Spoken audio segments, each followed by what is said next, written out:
ನಿನ್ನ ದುಃಖಕ್ಕೆ ಕಾರಣ ಒಂದು ವೇಳೆ ಹೆಮ್ಮೆ ಆಗಿರ್ಬೋದು. ತಗ್ಗಿಸು, ಯಾಯಿರನ ಹಾಗೆ ತಗ್ಗಿಸು. ಕರ್ತನು ನಿನ್ನ ದುಃಖವನ್ನು ಸಂತೋಷವಾಗಿ ಮಾರ್ಪಡಿಸುತ್ತಾನೆ.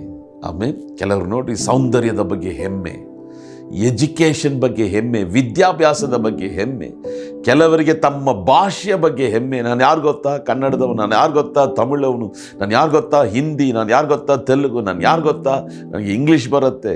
ಭಾಷೆಯ ಬಗ್ಗೆ ಹೆಮ್ಮೆ. ಕೆಲವರಿಗೆ ಜಾತಿ ಬಗ್ಗೆ ಹೆಮ್ಮೆ, ಯಾವ ಜಾತಿಯವ್ರು ಗೊತ್ತಾ. ಕೆಲವರಿಗೆ ತಮ್ಮ ಊರ ಬಗ್ಗೆ ಹೆಮ್ಮೆ, ನಾವು ಯಾವ ಊರಿನವ್ರು ಗೊತ್ತಾ. ಕೆಲವರಿಗೆ ತನ್ನ ತಂದೆ ತಾತ ಮುತ್ತಾತದ್ರ ಬಗ್ಗೆ ಹೆಮ್ಮೆ. ಕೆಲವರಿಗೆ ತಮಗಿರುವಂಥ ಆತ್ಮಿಕ ವರಗಳ ಬಗ್ಗೆ ಹೆಮ್ಮೆ.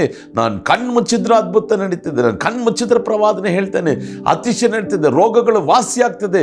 ಯಾವುದ್ಯಾವುದೋ ಹೆಮ್ಮೆ. ಸಹೋದರ, ಹೆಮ್ಮೆಯನ್ನು ಮೂಟೆ ಕಟ್ಟಿ ದೂರ ಎಸೆದು ಬಿಡು, ಶಿಲುಬೆಯಲ್ಲಿ ಜಜ್ಜೆ ಬಿಡು.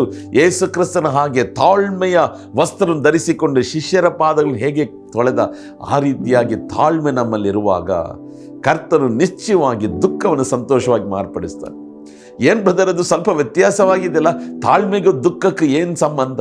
ಈ ಸತ್ಯವೇದ ವಾಕ್ಯವನ್ನು ಧ್ಯಾನ ಮಾಡಬೇಕಾದ್ರೆ, ಯಾಯೀರನ ಮನೆಯಲ್ಲಿ ಒಂದು ದುಃಖ ಇತ್ತು.